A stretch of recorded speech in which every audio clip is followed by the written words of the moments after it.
ایران نے 8 خواتین کی پھانسی کی سزا پر عمل درآمد روک دیا۔ صدر ٹرمپ کا سوشل میڈیا پر بیان میں دعویٰ، کہا ایران کی جانب سے اچھی خبر آئی ہے، پتہ چلا ہے کہ 4 خواتین کو فوری رہا کر دیا جائے گا اور 4 کو 1 ماہ قید کی سزا سنائی دے گی۔ امریکی صدر نے کہا کہ وہ اس اقدام پر ایرانی حکومت کے مشکور ہیں۔ ایرانی قیادت نے بطور امریکی صدر میری درخواست کا احترام کیا اور سزائے موت کو ختم کر دیا۔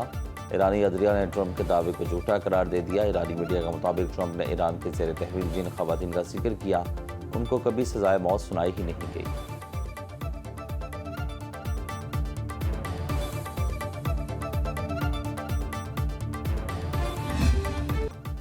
جنگ بندی یا مذاکرات کے لیے کسی قسم کی وقت کی پابندی نہیں ہے۔ 3 سے 5 روز تک مہلت سے متعلق خبریں بے بنیاد ہیں۔ جنگ کے خاتمے کے لیے کوئی ٹائم فریم مقرر نہیں کیا گیا، نہ ہی اس معاملے میں جلدی ہے۔ امریکی صدر ٹرمپ کی فاکس نیوز سے گفتگو ان افواہوں کو بھی اکثر مسترد کیا کہ وہ مڈ ٹرم انتخابات کی وجہ سے اس معاملے کو جلد ختم کرنا چاہتے ہیں۔ ٹرمپ نے کہا کہ وہ امریکی عوام کے لیے بہترین معاہدہ چاہتے ہیں۔ صدر ٹرمپ نے واضح کیا کہ آبنائے ہرمز میں نشانہ بننے والے جہاز امریکی نہیں تھے۔ امریکہ صورتحال پر مسلسل نظر رکھے ہوئے ہے۔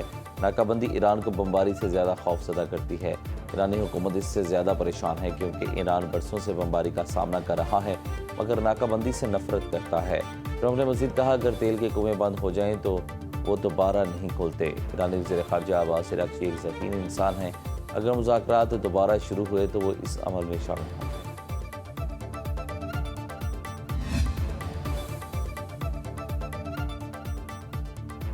صدر ٹرمپ نے ایران کے ساتھ سیز فائر کے لیے کوئی ڈیڈ لائن طے نہیں کی۔ ایران کی قیادت تقسیم کا شکار، ٹرمپ متفقہ رد عمل چاہتے ہیں۔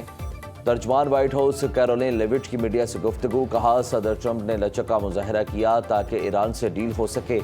جنگ بندی ہے لیکن آپریشن اکنامک فیوری جاری ہے۔ ایران کو افزودہ یورینیم امریکہ کے حوالے کرنا چاہیے۔ صدر ٹرمپ آبنائے ہرمز کی ناکہ بندی سے مطمئن ہیں۔ ایران نے مذاکرات اور جنگ بندی معاہدے کا خیر مقدم کیا اور کرتا رہے گا۔ ایرانی صدر مسعود پزشکیان نے اپنے ایکس پیغام میں لکھا کہ وعدہ خلافی، ناکہ بندی اور دھمکیاں حقیقی مذاکرات کی راہ میں رکاوٹ ہیں۔ دنیا کو آپ کی منافقانہ بیان بازی، دعووں اور عمل میں تضاد نظر آ رہا ہے۔ ایرانی پارلیمنٹ کے اسپیکر محمد باقر کالباف نے اپنے بیان میں کہا کہ مکمل جنگ بندی اسی صورت قابل قبول ہے جب سمندری ناکہ بندی نہ ہو۔ جنگ بندی کی کھلی خلاف ورزی کی صورت میں آبنائے ہرمز دوبارہ کھولنا ناممکن ہے۔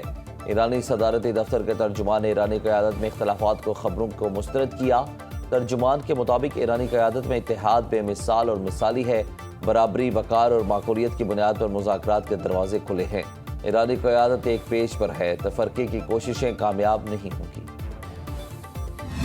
صدر ٹرمپ کے لیے فیلڈ مارشل سید عاصم منیر کو نہ کہنا بہت مشکل تھا، اس لیے جنگ بندی میں توسیع کر دی۔ امریکہ کے معاون سیکرٹری خارجہ جنرل ریٹائرڈ کمٹ کی الجزیرہ سے گفتگو، کہا امریکہ اور ایران دوبارہ جنگ کی طرف جانا نہیں چاہتے۔ ایران کی یک طرفہ جنگ بندی ختم کرنے کی دھمکی ملٹری حربے سے زیادہ نہیں، چند روز میں ایسی تجاویز تیار ہو جائیں گی جن کی بنیاد پر دوبارہ بات چیت ہو سکے گی۔ پاکستان مذاکرات کی بحالی کے لیے بھرپور کوشش کر رہا ہے۔ وزیر اعظم کا جنگ بندی میں توسیع پر امریکی صدر سے اظہار تشکر، شہباز شریف نے ٹویٹ میں لکھا کہ اپنی ذاتی حیثیت اور فیلڈ مارشل سید عاصم منیر کی جانب سے تہ دل سے شکر گزار ہوں۔ صدر ٹرمپ نے درخواست قبول کرتے ہوئے جنگ بندی میں توسیع کی۔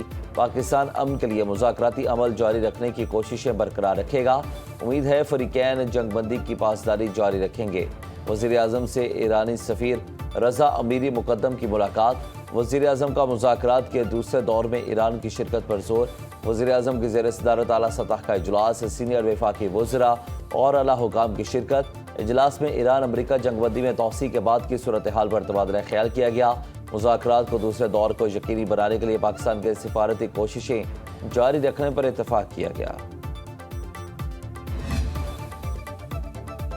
مشرق وسطی میں امن کا مشن، نائب وزیر اعظم اسحاق ڈار کا ترک وزیر خارجہ حاکان فیدان سے ٹیلی فونک رابطہ، دونوں رہنماؤں کا تنازعات کے پرامن حل کے لیے مذاکرات اور سفارتکاری کی اہمیت کا اعادہ۔ برطانوی ہائی کمشنر جان میڈیٹ کی اسحاق ڈار سے ملاقات، نائب وزیر اعظم نے تنازعات کے پرامن حل کے لیے پاکستان کی جاری کوششوں کو اجاگر کیا۔ برطانوی ہائی کمشنر نے امریکہ ایران کو مذاکرات کے لیے آمادہ کرنے پر پاکستان کے کردار کو سراہا اور مکمل حمایت کا یقین دلایا۔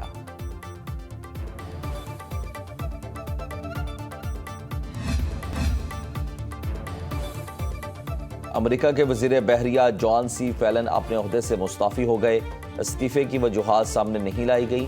پینٹاگون کے مطابق انڈر سیکرٹری ہنگ کا وہ اب قائم مقام وزیر خارجہ بحریہ کے طور پر ذمہ داریاں انجام دیں گے۔ نومبر 2024 میں امریکی صدر ٹرمپ نے فیلن کو اس عہدے کے لیے نامزد کیا تھا۔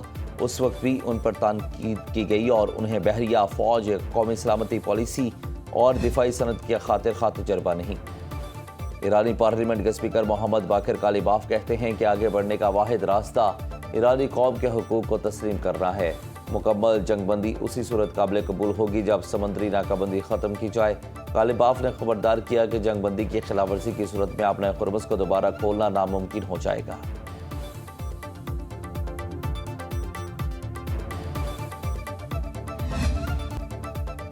آبنائے خربس میں صورتحال مزید بگڑنے لگی۔ ایرانی پاسداران انقلاب نے 3 بحری جہازوں پر حملہ کر کے 2 کو قبضے میں لے لیا۔ امریکی میڈیا کے مطابق جہازوں کو ایرانی ساحل پر منتقل کر دیا گیا۔ امریکی میڈیا کے مطابق پاسداران انقلاب کا کہنا ہے کہ جہازوں کو صہیونی حکومت سے تعلق پر قبضے میں لیا گیا ہے۔ جہاز بغیر اجازت آبنائے خرمس میں سفر کر رہے تھے۔ آبنائے خرمس میں ایرانی ساحل کے قریب کارگو جہاز پر فائرنگ کا بھی واقعہ۔ برطانوی میری ٹائم آپریشنز تنظیم کے مطابق جہاز کے کپتان نے اطلاع دی، ایرانی ساحل سے 8 ناٹیکل میل دور جہاز پر حملہ کیا گیا۔ تمام عملہ محفوظ رہا، جہاز کو کوئی نقصان نہیں پہنچا۔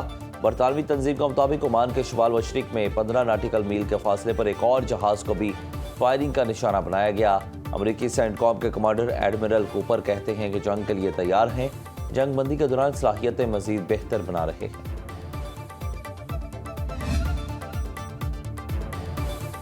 چین کا امریکہ ایران تنازع ختم کرانے کے لیے سفارتی کوششوں کی حمایت کا اعلان۔ ترجمان چینی وزارت خارجہ کا کہنا ہے کہ جنگ بندی میں توسیع خوش آئند ہے، خطے کی صورتحال نازک مرحلے پر ہے، ہر ممکن طریقے سے دوبارہ جنگ شروع ہونے جائے اور اس کو روکا جائے۔ چین امن کے لیے سفارتی کوششوں کے تسلسل کی حمایت کرتا ہے۔ مشرق وسطیٰ میں امن و استحکام برقرار رکھنے کے لیے مکمل اور دیر پا جنگ بندی سب سے بڑی ترجیح ہے۔ سیکرٹری جنرل اقوام متحدہ کا جنگ بندی میں توسیع کا خیر مقدم۔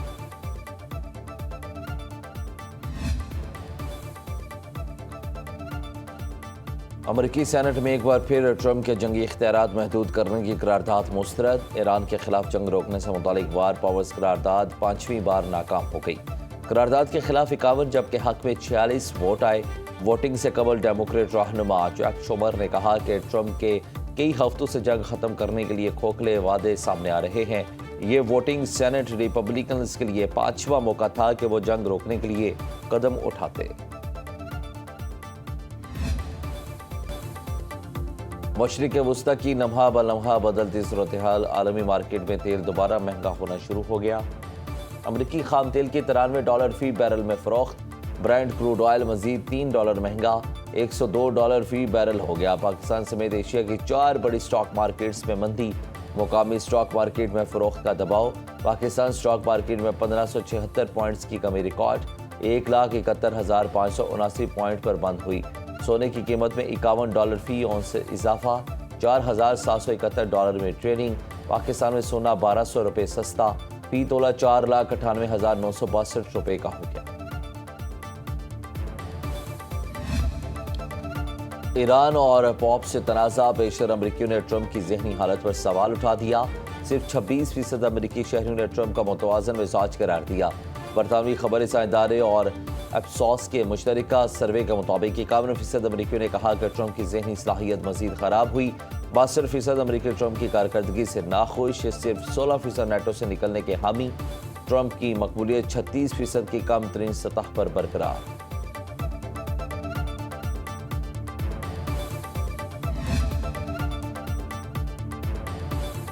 ٹرمپ کے یورپ مخالف بیانات، 36% یورپی شہریوں نے امریکہ کو چین سے بڑا خطرہ قرار دے دیا۔ جرمنی سمیت 6 یورپی ممالک میں کیے گئے سروے میں صرف 29% نے چین کو بڑا خطرہ قرار دیا۔ یورپی پلس سروے کے مطابق اسپین میں 51%، اٹلی میں 46%، بیلجیم میں 42%، جبکہ جرمنی میں 30% نے امریکہ کو خطرہ قرار دیا۔ فرانس میں 37% نے امریکہ کو، جبکہ 43% نے چین کو خطرہ کہا۔ 13% پولش شہریوں نے امریکہ، جبکہ 37% نے چین کو خطرہ قرار دیا۔ ایران کا خرم شہر میزائل عالمی توجہ کا مرکز، جنگ بندی کی مدت ختم ہونے سے چند گھنٹے قبل ایران بھر میں بڑی عوامی ریلیاں، شہر شہر ہزاروں افراد سڑکوں پر نکل آئے، ایرانی پرچم لہراتے ہوئے قومی یکجہتی کا اظہار، شرکاء کے امریکہ اور اسرائیل کے خلاف نعرے، خرم شہر میزائل کی قومی دفاعی طاقت کی علامت کے طور پر نمائش، تہران میں نکلنے والی ریلی میں دلہا اور دلہن کی شرکت، نو بیاہتا جوڑا سب کی توجہ کا مرکز بن گئے۔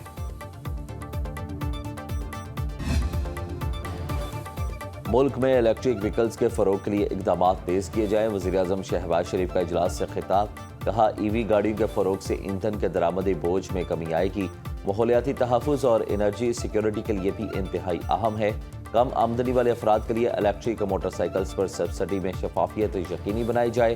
وزیراعظم کو بریفنگ میں بتایا گیا کہ آئندہ 5 سال میں ملک میں 30% گاڑیاں بجلی سے چلنے کی منصوبہ بندی کی جا رہی ہے، گریڈ 16 تک کے سرکاری ملازمین کو آسان قسطوں پر الیکٹرک بائکس فراہم کی جائیں۔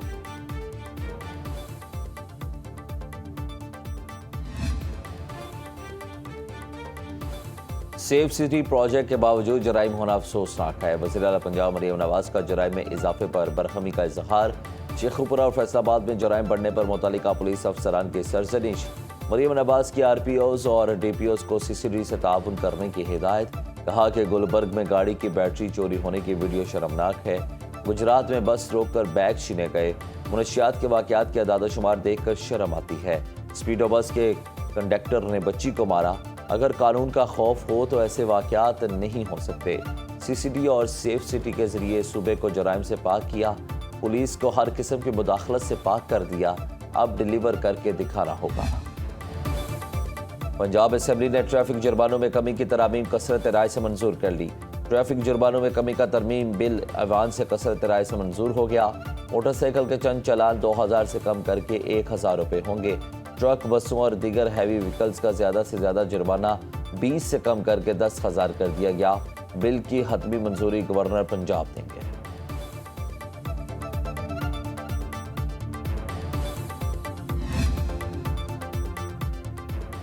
وفاقی وزیر داخلہ محسن نقوی کی زیر صدارت وزارت دفاع اور داخلہ کی مشترکہ حکمت عملی کے لیے خصوصی اجلاس،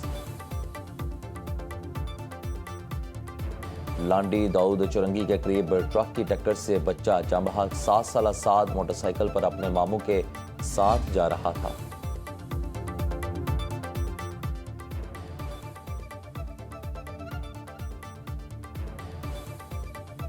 تاریخ میں پہلی بار کرکٹ اسٹیڈیم پشاور میں خیبر پختونخوا اسمبلی کا اجلاس، مہنگے پیٹرول کے خلاف قرارداد کثرت رائے سے منظور، اپوزیشن پیپلز پارٹی اجلاس میں شریک، عوامی نیشنل پارٹی کا بائیکاٹ، اے این پی خیبر پختونخوا کے صدر میاں افتخار نے اجلاس کو حکومت کی ایک اور تماشا بازی قرار دیا، اپوزیشن لیڈر ڈاکٹر عباد کی زیر صدارت اپوزیشن جماعتوں کا مشاورتی اجلاس، گورنر فیصل کریم کنڈی کی کرکٹ اسٹیڈیم اسمبلی اجلاس سے وقت اور پیسوں کا ضیاع قرار۔ اور آپ 45 جگہوں پہ ناکام ہوئے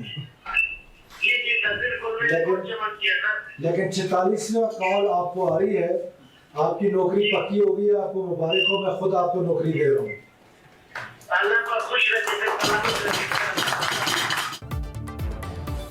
45 بار سرکاری نوکری کے لیے اپلائی کرنے والے نوجوان کو صلہ مل گیا، وزیر اعلیٰ بلوچستان سرفراز بگٹی نے محمد ایاز کو خود ٹیلی فون کر کے نوکری کی خوشخبری دی، وزیر اعلیٰ بلوچستان نے کوئلہ پھاٹک تا چمن پھاٹک روڈ کا افتتاح کر دیا، 1.2 کلومیٹر طویل سڑک پر 30 کروڑ 80 لاکھ روپے لاگت آئی اور اسے 76 روز میں مکمل کیا گیا۔ سرفراز بگٹی نے کہا کہ سڑک کی تعمیر سے شہر میں ٹریفک کے دباؤ میں کمی اور آمد و رفت میں نمایاں بہتری آئے گی۔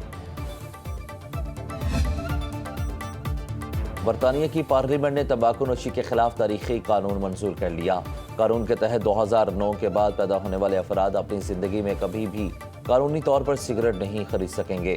برطانوی حکومت کا کہنا ہے کہ اس اقدام کا مقصد نئی نسل کو تمباکو نوشی کی لت سے بچانا ہے۔